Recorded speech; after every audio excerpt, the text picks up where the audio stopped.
In the year 1972, 45 members of the Uruguayan rugby team, including players and some of their family members, were traveling by plane from Chile to Uruguay. The aircraft, a Fairchild FH-227, took off on October 13, 1972. The plane flew toward the snow-covered Andes Mountains, but due to bad weather, continuous snowfall, and very poor visibility, the pilot was unable to correctly judge the aircraft's position. In fact, the experienced pilot was training the co-pilot at the time. The co-pilot attempted to stay on course without fully understanding the severe weather conditions. Because of heavy snowfall, it was impossible to determine how high the aircraft was flying above the mountain peaks. On the afternoon of October 13th, the plane collided with a snowy mountain. The impact was extremely severe, destroying several parts of the aircraft. As a result, many passengers were thrown out of the plane mid-air, including both the pilot and the co-pilot. The middle section of the aircraft slid down and crashed into a snowbank. Fortunately, the plane did not catch fire, but the survivors were left trapped in deep snow. The situation afterward was horrifying. The temperature dropped to minus 30 degrees Celsius. The initial days were full of hardship.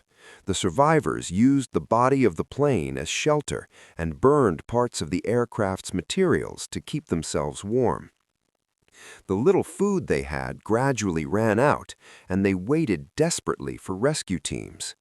Immediately after the crash, October 13th to 14th, 1972, several people died due to the impact or their injuries.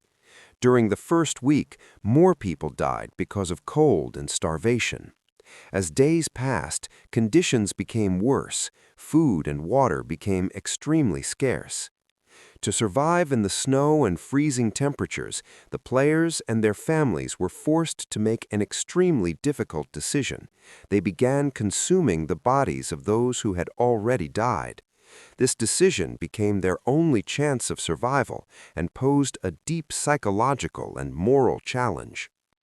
Soon after the accident, the governments of Uruguay and Chile launched rescue operations involving the Air Force, police, and search teams. However, working in the icy high-altitude conditions of the Andes was extremely difficult.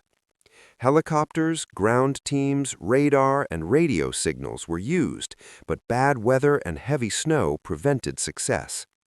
Eventually, when no trace of the plane was found, the government declared all passengers dead and called off the search. Meanwhile, after nearly 2 months of being trapped, the survivors realized that no rescue would come. They decided to save themselves. A small group set out to climb the mountains and find help. While walking through the snow in one direction, they discovered more wreckage containing food and supplies.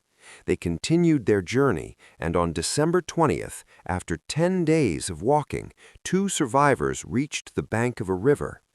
Overjoyed, they slept there overnight. The next morning, they saw a man fishing by the river. Through him, the police were informed.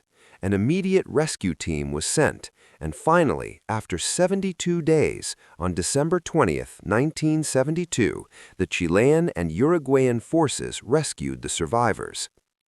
Out of 45 people, only 16 survived. The remaining 29 lost their lives.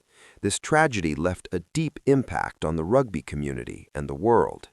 Later, the 16 survivors publicly apologized for their actions taken to survive.